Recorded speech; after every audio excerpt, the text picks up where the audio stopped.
Just when we have an accident, it's when we have fog or when we have anything that we don't have that capacity at Heathrow to allow this to happen. But air transport is the safest form of transport, 126 times safer than driving by car, 36 times safer than by train, and I think that the systems that are built in, including the gaps between this aircraft and the one behind it, will have allowed things to happen safely. Jim McCausland, thank you. Well, we're going straight over to Manchester now, where I'm joined by Dr. Rahulan, who is a lecturer in aeronautics at the University of Salford. What do you think happened? From what little I know so far, and bearing in mind that this pure speculation at the moment, it looks like it was a weather-related event rather than aircraft systems-related or airport-related event. So you go with wind shear, but why do you think it unlikely that there was a power failure? Well, if there was a power failure, it's quite likely that things don't fail instantly. In this particular case, it looks like the pilots did not have the time to tell the passengers to assume the brace position, etc. If there had been a massive systems failure, power failure, engine failure, whatever, at the very least, I think at least one of them would have quickly warned the passengers to expect a rough landing. Can we say that we know, because we know the wheels were down, that there must have been power 2 or 3 minutes out? I understand the British Airways put their wheels down earlier than other different companies, but there must have been power in order to get those wheels out.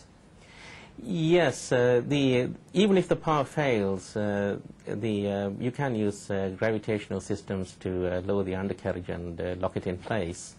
But as a general rule, there are lots of redundant systems to ensure that in the case of primary systems failure, there are an awful lot of backups. So you're suggesting that it wasn't a total power failure. In your view, would it be impossible for 2 engines to fail at the same time?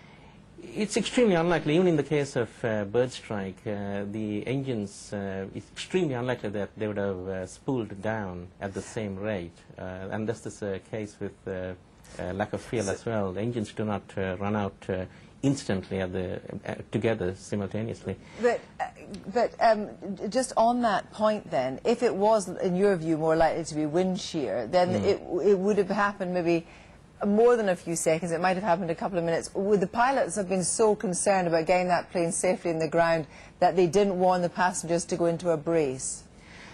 Not at that point. This was obviously a very hard landing, which resulted in the undercarriage collapsing and part of the airframe getting severely damaged. Under those conditions, I think the pilots would have almost certainly warned the passengers that about what was about to happen. In your view, as an expert, what do you make of the way those pilots brought that plane into safe ground? I thought it was absolutely outstanding. If you look at the amount of energy that needs to be dissipated, these aircraft are approaching the runway at about 145 miles per hour or thereabouts. And when things begin to go wrong, what you're trying to do is dissipate that energy through the airframe and not impart it to the occupants. And it's full marks to the pilots. And in fact, the Boeing design and development team who made sure that the aircraft sacrificed itself and saved the occupants. Dr. Rahulan, thank you.